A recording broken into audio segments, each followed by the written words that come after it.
मध्यकालीन भारतीय इतिहास के क्रम में हम लोग आज पढ़े थे सूफी आंदोलन और भक्ति आंदोलन। ये लगभग एक ही समय भारत में उभर कर आते हैं, भक्ति आंदोलन और ये सूफी आंदोलन। ये भारतीय क्रम में जब शुभारंभ होता है तो ये लगभग दिल्ली सल्तनत और मुगल वंश के दौर में ही आता है। जहां हम लोग देखते हैं भारतीय राजनीतिक इतिहास में दिल्ली सल्तनत और मुगल वंश का दौर चल रहा था, वहीं दूसरे तरफ धार्मिक क्षेत्र में सूफी आंदोलन और भक्ति आंदोलन का दौर चल रहा था। भक्ति आंदोलन जहां हिंदू धर्म में कुछ भक्ति के प्रति प्रेम भाव, कुछ सुधार या भक्ति के प्रति जो आराध्य के प्रति एक अलग ही तरीके से लोग अपनी आराधना कर रहे थे, उसे कहते थे भक्ति आंदोलन। जबकि इस्लाम धर्म में नए सुधार से लेकर कुछ प्रवृत्तियों से लेकर कुछ भक्ति के प्रति ऐसा प्रेम भाव दर्शाते थे कि जिसे सूफी आंदोलन हम कहते थे। वैसे ये सूफी आंदोलन भारत में नहीं प्रारंभ हुए, ये सूफी आंदोलन प्रारंभ हुए ईरान और फारस वाले क्षेत्र में। यद्यपि इसका प्रसार भारत में हुआ, क्योंकि ईरान और फारस के क्षेत्र में जब इस्लाम धर्म प्रसार कर चुका था तो ये भारत में भी प्रवेश कर चुका था। हम लोगों ने देखा कि जब महमूद गजनवी या अन्य आक्रमणकारी आते हैं तो इनके साथ इस्लाम धर्म भी भारत में प्रविष्ट होता है। और जब ये सूफी आंदोलनों का दौर चालू होता है तो उस समय तक भारत में इस्लाम धर्म काफी बड़ी संख्या में अपने जो है प्रसार कर चुका था। हम यूं कहें कि इसकी जड़ें जो है मजबूत हो चुकी थी और एक ब्रिटिश साम्राज्य के रूप में ये लोग शासन सत्ता शुरू कर दिए थे और बड़ी संख्या में मुसलमान की संख्या हो चुकी थी भारत में। इसलिए जो ये सूफी आंदोलन ईरान और फारस से प्रारंभ होते हैं वो भारतीय क्षेत्र में तेजी से फैले। ये सूफी आंदोलन प्रारंभ क्यों हुए? तो इस सूफी आंदोलन जब इस्लाम धर्म का प्रारंभ हुआ, इस्लाम धर्म का प्रसार हुआ, तो इस धर्म में काफी आडंबर और काफी कुरीतियां आ गई। सूफी आंदोलन वाले जो सूफी संत थे वो लोग इसी चीज का विरोध कर रहे थे कि ये जो कुरीतियां हैं, ये आडंबर हैं, इन सब की हमें कोई जरूरत नहीं है। केवल हमें क्या करना है कि ईश्वर के प्रति प्रेम, ईश्वर से अथाह प्रेम, एक ईश्वर की कल्पना, साथ में ईश्वर में भक्ति प्रकट करने के लिए इन लोगों ने कुछ नए रीति रिवाजों का या कुछ परंपराओं की शुरुआत की। जैसे ये लोग गीत संगीत के माध्यम से अपने आराध्य की आराधना करते थे। ये एक ईश्वर की कल्पना करते हैं, लेकिन ये गीत और संगीत के माध्यम से, जैसे कव्वाली इत्यादि के माध्यम से ये लोग अपने आराध्य की पूजा करते थे। ये सूफी आंदोलन भारत में आते हैं। जैसे एक विद्वान थे अबुल फजल, इन्होंने एक पुस्तक लिखी आईने अकबरी।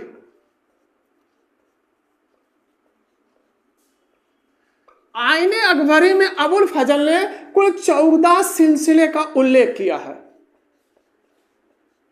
अबुल फजल ने अपनी पुस्तक आईने अकबरी में 14 सिलसिले का उल्लेख किया। अब यहां से एक चीज बनता है, ये सिलसिले क्या है? तो ये इस्लाम धर्म में जो व्याप्त बुराइयां थी, आडंबर थे, उसको दूर करने के लिए छोटे छोटे ग्रुप में छोटे छोटे संस्थाएं बन चुकी थी, जिन्हीं संस्थाओं के माध्यम से इस्लाम धर्म में जो कुरीतियां या बुराइयां थी उसको दूर करने का प्रयास किया जाता। उसी को हम लोग कहते हैं सिलसिले। अबुल फजल ने अपनी पुस्तक आईने अकबरी में 14 सिलसिले का उल्लेख किया है। तो हमें इन 14 सिलसिलों का अध्ययन नहीं करना है, हमें केवल उन सिलसिलों का अध्ययन करना है जिनसे पेपर में प्रश्न निकलते हैं, या भारत के नजरिए से इन लोगों ने कुछ अच्छा कार्य किया हो, या जो ज्यादा लोकप्रिय रहा हो, या कोई सिलसिला ऐसा हो जो किसी राजा से संबंधित हो। आज क्लास में हम लोग इसी सूफी आंदोलन से संबंधित जो भी बेसिक चीजें हैं उसको पढ़ने का प्रयास करते हैं। अब यहां से सबसे पहले हम देखते हैं कि ये जो सूफी शब्द है इसकी उत्पत्ति कैसे हुई, या ये सूफी शब्द का अर्थ क्या है। तो इस सूफी शब्द के अर्थ में जो है कुछ विद्वानों ने अलग अलग परिभाषाएं दी। अर्थात हम कह सकते हैं कि इस सूफी शब्द की जो उत्पत्ति है उससे संबंधित विवाद है। जैसे एक सूफी शब्द है जो अरबी भाषा से लिया गया है। अरबी भाषा के ये सफा शब्द से उत्पत्ति बताई जाती है सूफी की। अरबी भाषा के सफा शब्द से इसकी उत्पत्ति बताई जाती है, और इस सफा शब्द का अर्थ है पवित्र, पवित्रता। और दूसरा जो है यूनानी भाषा है। यूनानी भाषा के सोफिया से इसकी उत्पत्ति कहते हैं। कुछ विद्वान कहते हैं कि ये सूफी जो है यूनानी भाषा के सोफिया शब्द से उत्पन्न है। अब सोफिया का अर्थ क्या है? तो सोफिया का अर्थ ज्ञान है। इस चीज में विवाद है, सूफी शब्द की उत्पत्ति से संबंधित विवाद है। लेकिन हम लोग क्या देखते हैं कि जो भी इस भाषा से निकलने वाला अर्थ है वो पवित्र और ज्ञान का द्योतक है। सूफी शब्द की उत्पत्ति हो गई। अब सूफी शब्द जब हम लोग इस क्लास को आगे बढ़ाएंगे तो हमें कुछ चीजों से जो है रूबरू होना होगा। जैसे कुछ ऐसी चर्चित चीजें हैं जिनसे बार बार हमारा जो है क्लास में संपर्क होगा। जैसे ये सूफी आंदोलन में एक शब्द खानकाह, इसका अर्थ क्या है, ये बार बार क्लास में इसका जो है हम लोगों से मुलाकात होगी। खानकाह क्या है, तो जहां सूफी संत निवास करते थे, सूफी संत जहां पर निवास करते थे उस स्थान को खानकाह कहते थे। एक शब्द है समा। समा का क्या अर्थ है कि सूफी संत जहां पर एकत्रित होते थे और अब संगीत के माध्यम से अपने आराध्य की आराधना करते थे, उसे समा कहते थे। इसे जो है सूफी समारोह भी कहा जाता है। इसे सूफी समारोह भी कहा जाता है क्योंकि गीत और संगीत के माध्यम से ये लोग संगोष्ठी करते थे, अपने इष्ट की आराधना करते थे। और एक शब्द है मलफूजात।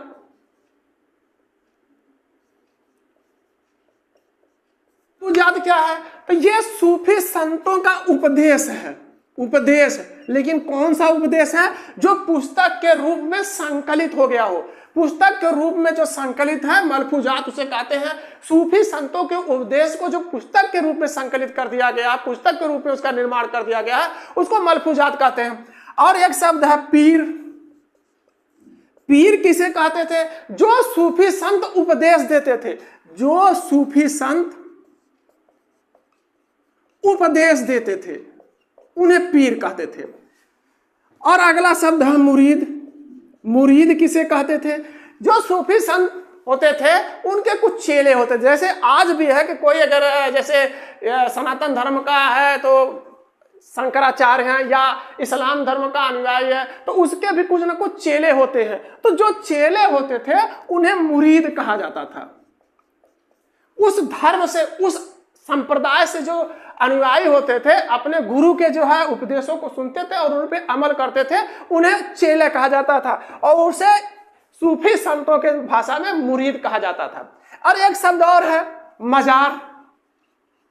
मजार क्या है, जब सूफी संतों की मृत्यु हो जाती थी तो उन्हें जहां दफनाया जाता था उसे मजार कहते थे। ये सूफी संत जो इस्लाम धर्म में व्याप्त बुराइयों को दूर करने का प्रयास कर रहे थे, ये दो भागों में विभाजित थे।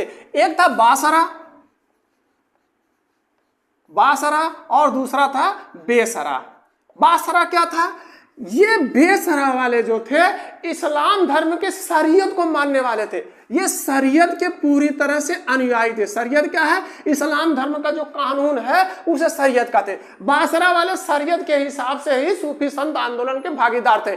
अर्थात इस शरीयत के द्वारा ही जो नियम कानून बने हुए थे उसके द्वारा ही ये लोग क्या चाहते थे कि इस्लाम धर्म में जो व्याप्त बुराइयां हैं उसको दूर किया जाए। ये कुछ नया नहीं करना चाहते थे। जबकि ये बेसरा वाले ये बिल्कुल इसका उल्टा थे। वो इस्लाम धर्म में कुछ नया चाहते थे। इस्लाम धर्म में कुछ नई चीजों को अपने साथ रखना चाहते थे और इस्लाम धर्म की जो बुराइयां थी उसको दूर करने का प्रयास करते थे। इस बेसरा को जो है, जो इसके अनुयायी थे, उन्हें मज्जूब कहा जाता था। मज्जूब कहा जाता था कि जो शरीयत के विरुद्ध कार्य करने के लिए भी तत्पर थे। केवल वो ये चाहते थे कि इस्लाम धर्म में जो व्याप्त बुराइयां हैं, जो आडंबर हैं, उसको दूर कर दिया जाए। बस इनका क्या कहा जाता, बेसरा, इन्हें मज्जूब भी कहा जाता था। पेपर में कई बार पूछा है कि मज्जूब किसे कहा जाता था, तो जो शरीयत के हिसाब से ना कार्य करते, केवल ये चाह रहे थे कुछ नया करके, नया कुछ उपायों के माध्यम से इस्लाम धर्म में जो बाह्य आडंबर हैं, जो कुरीतियां हैं, उसको दूर किया जाए, उन्हें मज्जूब कहा जाता था। अब ये हो गया बासरा और बेसरा। शरीयत मानने वाले बासरा और जो शरीयत के खिलाफ थे वो बेसरा। सबसे पहला पॉइंट बनता है कि भारत में आने वाले पहले सूफी संत कौन थे। तो भारत में पहले आने वाले सूफी संत शेख इस्माइल। शेख इस्माइल कब आए, तो 1000 ईस्वी के आसपास आए।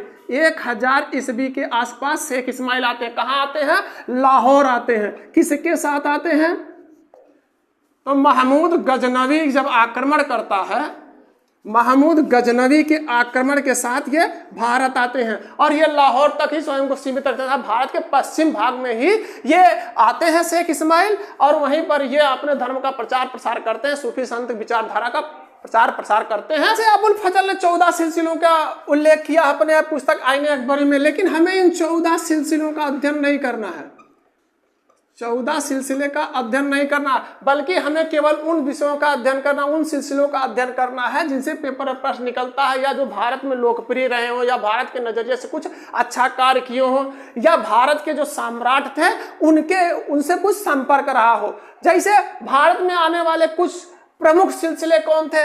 सबसे पहला चिश्तिया संप्रदाय अर्थात ये सिलसिले,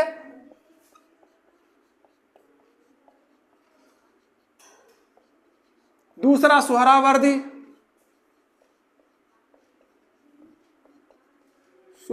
संप्रदाय,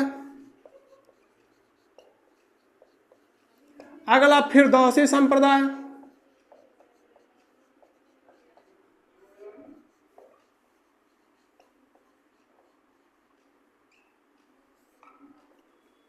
नक्शबंदी संप्रदाय,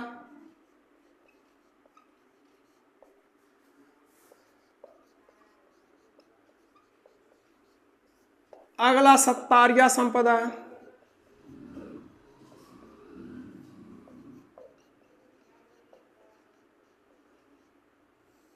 और कादरी संप्रदाय।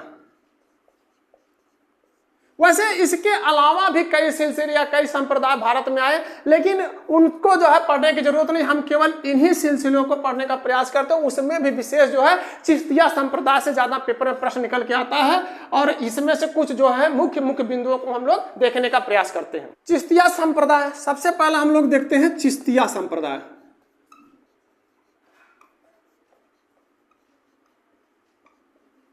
इसके संस्थापक अबू इसहाक सामी,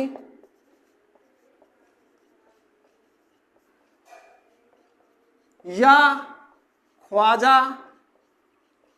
अबू अब्दाल चिश्तिया,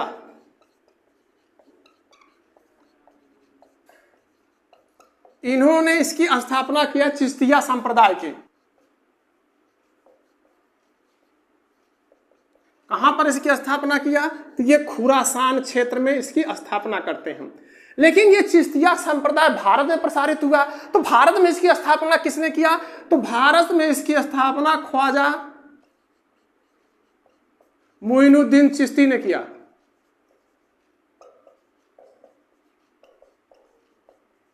ख्वाजा मोइनुद्दीन चिश्ती कैसे भारत आए? तो 1192 ईस्वी में मोहम्मद गोरी की सेना के साथ ये भारत आए। 1192 में आपको याद होगा कि 1192 में मोहम्मद गोरी दोबारा भारत पर आक्रमण करता है, तराइन के द्वितीय युद्ध में ये विजय प्राप्त करता है। तो इसी समय 1192 ईस्वी मोहम्मद गोरी की सेना के साथ ख्वाजा मोइनुद्दीन चिश्ती भारत आते हैं और चिश्तिया संप्रदाय की स्थापना करते हैं। अर्थात भारत में चिश्तिया संप्रदाय की नींव रखने वाला कौन व्यक्ति था? ख्वाजा मोइनुद्दीन चिश्ती। अब हम देखते हैं कि ख्वाजा मोइनुद्दीन चिश्ती से क्या पेपर में प्रश्न निकलते हैं। चिश्तिया संप्रदाय की नींव रखने वाला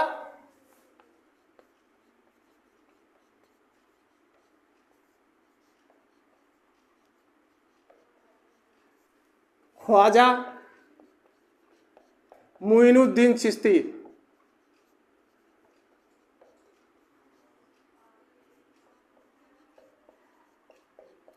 इनका जन्म 1143 ईस्वी में सिस्तान में हुआ था।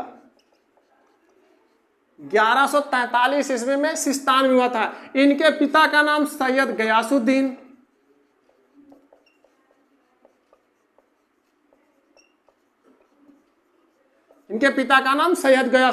और ख्वाजा मोइनुद्दीन चिश्ती ख्वाजा हारून के व्यक्तित्व से इतना प्रभावित हुए कि इन्होंने अपना जो है गुरु बना लिया। अर्थात इनके गुरु का नाम ख्वाजा हारून।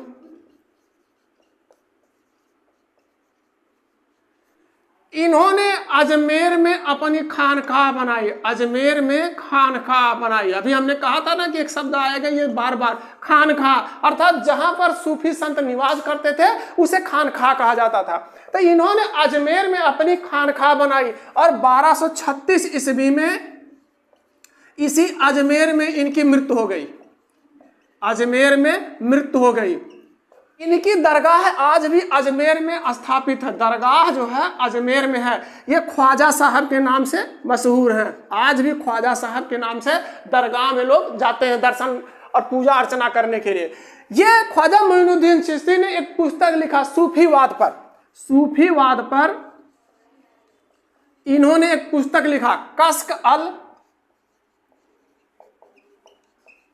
महजूब, कश्क अल महजूब नामक पुस्तक इन्होंने लिखा। ख्वाजा मोइनुद्दीन चिश्ती के दो शिष्य थे, मोइनुद्दीन चिश्ती के दो शिष्य थे, कुतुबुद्दीन बख्तियार काकी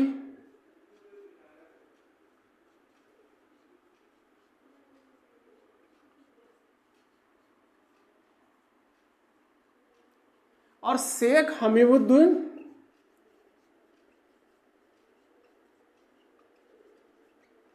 नागौरी।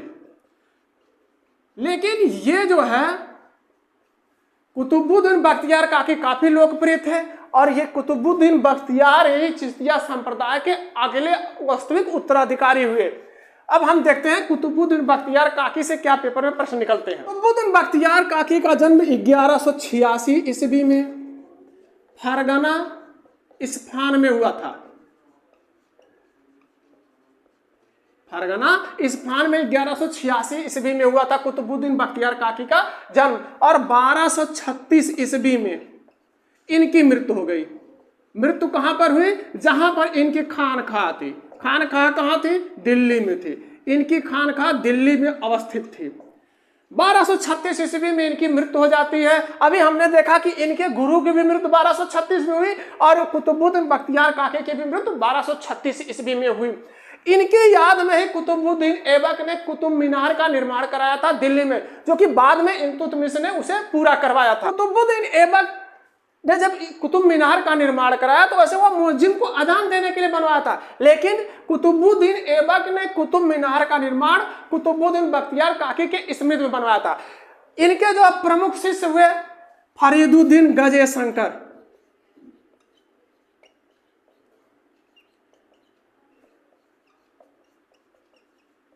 इनके प्रमुख शिष्य थे। एक चीज हम लोग देखते हैं, चिश्तिया संप्रदाय के जितने भी संत थे वो दरबारों से दूर रहते थे, अर्थात राजा या सम्राट से अपनी उचित दूरी बना के रखते थे।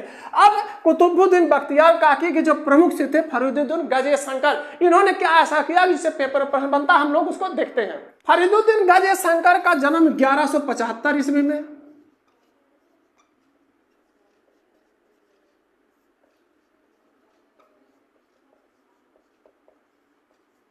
1175 ईस्वी में मुल्तान के कहटवाल नामक स्थान पर हुआ था।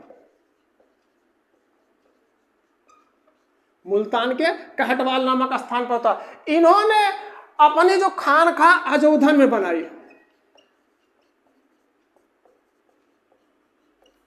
अजोधन में इन्होंने अपनी खानकाह बनाई। फरीदुद्दीन गज शंकर बाबा फरीद के नाम से जाने जाते थे, बाबा फरीद के नाम से ये जाने जाते थे। बाबा फरीद अपने उपदेशों को पंजाबी भाषा में देते थे, अपना उपदेश जो भी देते थे पंजाबी भाषा में देते थे। इनके उपदेशों को गुरु ग्रंथ साहिब में संकलित किया गया।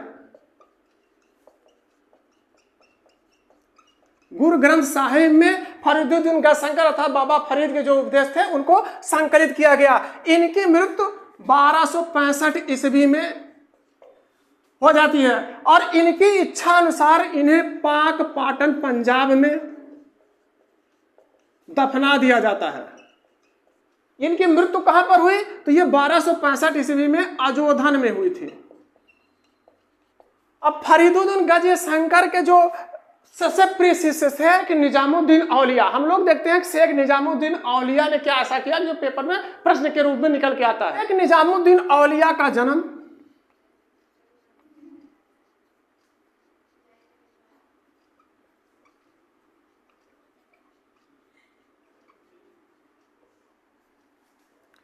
1236 ईस्वी में बदायूं में हुआ था। इन्होंने अपनी खानकाह दिल्ली में बनाई, खानकाह दिल्ली में बनाई। आज भी अगर हम देखें तो यहां पर इनके नाम से जो है दिल्ली में एक निजामुद्दीन रेलवे स्टेशन है। खानकाह दिल्ली में बनाई, कहां बनाई? गयासपुर में। इनकी खानका गयासपुर में स्थापित है। 1236 ईस्वी में बदायूं में जन्म लेने वाला बच्चा निजामुद्दीन औलिया ने दिल्ली में खानका में अपनी स्थापित किया गयासपुर में। निजामुद्दीन औलिया एक ऐसे संत थे कि जो अविवाहित थे। साथ में निजामुद्दीन औलिया ही एक ऐसे संत थे जो चिश्ती संप्रदाय का सर्वाधिक प्रचार प्रसार किया। निजामुद्दीन औलिया दिल्ली सल्तनत के 7 शासकों का शासन सत्ता देखे थे। 7 शासकों के शासन सत्ता को इन्होंने नजदीकी से देखा था। इनका गयासुद्दीन तुगलक और निजामुद्दीन औलिया के संबंध अच्छे नहीं थे। आपको याद होगा कि जब हम लोग सल्तनत काल पढ़ रहे थे तो निजामुद्दीन औलिया से गयासुद्दीन तुगलक ने कहा था कि जब वो बंगाल अभियान से वापस आ रहा था तो उसने कहा था कि आप दिल्ली छोड़ दीजिए, हमारे आने से पहले आप दिल्ली छोड़ दीजिए। तो इन्होंने बड़े ही प्रेम से भाव विह्वल शब्द में कहा कि हनूज दिल्ली दूरस्थ,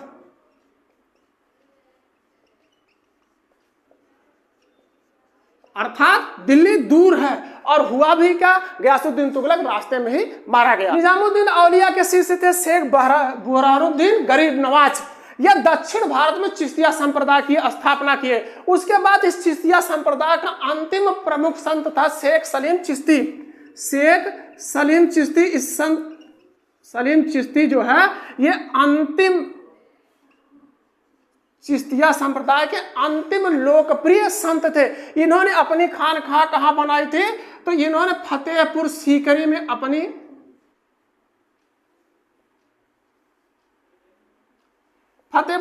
इन्होंने अपनी खानकाह बनाई थी। यह शेख सलीम चिश्ती 24 बार मक्का की यात्रा किए और ये अकबर के समकालीन थे। कहा तो यूं जाता है कि अकबर का पुत्र जो सलीम का जन्म हुआ था तो शेख सलीम चिश्ती के आशीर्वाद से ही हुआ था, इसलिए अकबर ने अपने पुत्र का नाम सलीम रखा, जो बाद में जहांगीर के नाम से गद्दी पर बैठा। उसके बाद भारत में अगला संप्रदाय लोकप्रिय होता सुहरावर्दी।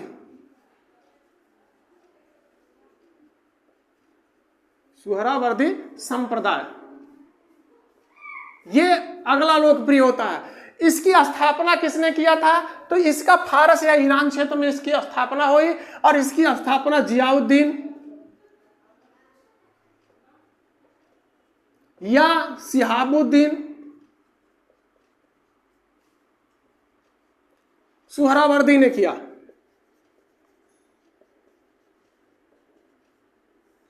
सुहरावर्दी ने किया और भारत में इसका बहाउद्दीन जाकरिया ने किया।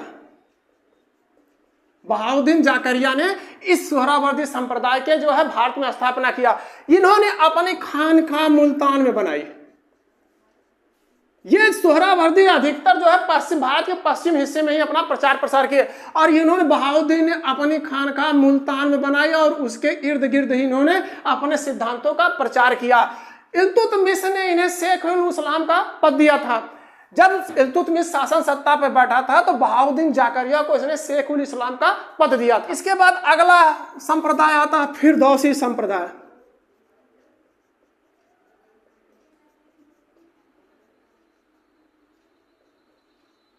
फिरदौसी संप्रदाय, इसकी स्थापना बदरुद्दीन समरकंदी ने किया। यह फिरदौसी संप्रदाय अधिकांशतः जो बिहार क्षेत्र में इसका प्रचार प्रसार हुआ, बिहार क्षेत्र में इसका प्रचार प्रसार हुआ और बिहार क्षेत्र में विशेष तौर पर यह राजगीर क्षेत्र में अत्यधिक प्रचलित हुआ। राजगीर क्षेत्र में अत्यधिक यह चर्चित रहा। कौन, यह फिरदौसी संप्रदाय जिसकी बदरुद्दीन समरकंदी ने स्थापना किया था। बाद भारत में स्थापित होता सत्तारिया संप्रदाय।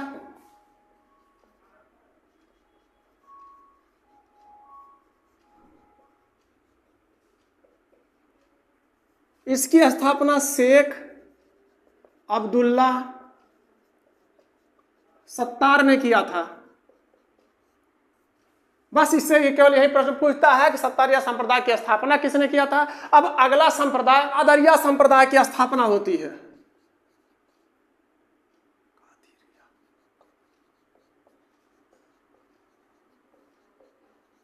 इसकी स्थापना शेख अब्दुल कादिर ने किया। भारत में इसकी स्थापना ख्वाजा मखदूम जिलानी ने किया। इसके जितने भी अनुयायी होते थे इस कादरिया संप्रदाय के, वो हरी पगड़ी बांधते थे और उस पगड़ी में लाल गुलाब का फूल रखते थे। इसी कादरिया संप्रदाय का जो अनुयायी था सिकंदर लोधी था। सिकंदर लोधी इसी कादरिया संप्रदाय का अनुयायी था। और शाहजहां का पुत्र जो दारा शिकोह था, दारा शिकोह इसी संप्रदाय का अनुयायी वो भी था। इसी संप्रदाय से एक प्रमुख संत हुए शेख मीर। शेख मीर इसी संप्रदाय के एक प्रमुख सूफी संत हुए, जिन्हें मियां मीर के नाम से जाना जाता था। मियां मीर के नाम से ये लोकप्रिय थे। मियां मीर से जो लोकप्रिय थे, इन्होंने ही भारत में स्वर्ण मंदिर की नींव रखी थी। मियां मीर ने ही भारत में स्वर्ण मंदिर की नींव रखी। अगला संप्रदाय स्थापित होता है नक्शबंदी संप्रदाय।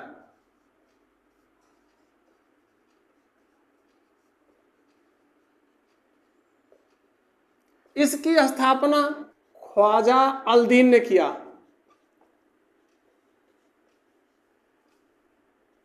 बहाउद्दीन ने किया।